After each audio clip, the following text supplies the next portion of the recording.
Sa tournée de 3 jours en Afrique. Après le Mali et le Niger, la chancelière allemande s'est rendue en Éthiopie.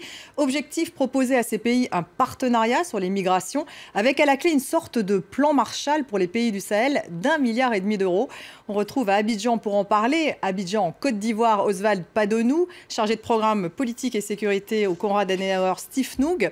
Merci d'être avec nous. Alors cette visite d'Angela Merkel marque-t-elle, à votre avis, un tournant dans la politique africaine de l'Allemagne, bien sûr?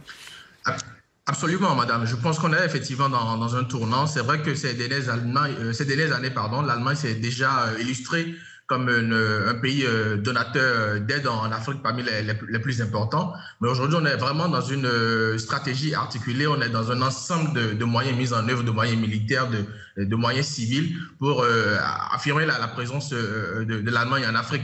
Donc, ce ne sont plus seulement, les fondations politiques, ce ne sont plus seulement les ambassades en Afrique, ce sont les militaires de la Bundeswehr, ce sont les entreprises, et cela participe à une stratégie globale. Cela participe à ce que vous appelez, ce qu'on peut appeler effectivement la politique africaine de l'Allemagne, pardon. Alors Angela Merkel a annoncé un plan Marshall d'1,5 milliard d'euros pour les pays du Sahel. Elle veut même d'ailleurs l'imposer comme ordre du jour au G20. Est-ce une solution pour lutter contre l'immigration vers l'Europe ?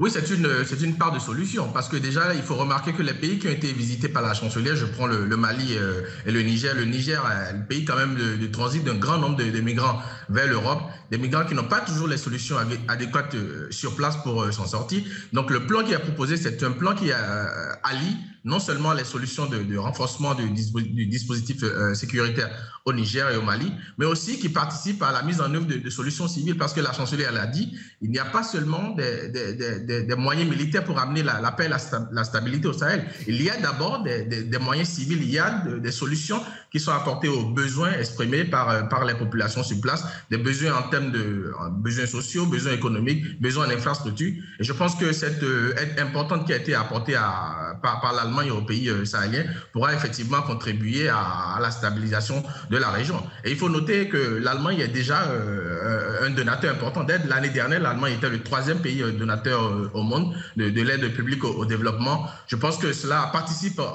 davantage à renforcer la présence de l'Allemagne en Afrique subsaharienne. Et c'est une stratégie, à mon avis, qui répond aux attentes de la population sur place. L'essentiel étant que les gouvernements sur place puissent participer à donner, une application effective, à mettre en œuvre de façon concrète, de façon efficiente, l'ensemble des mesures qui sont proposées par cette visite-là.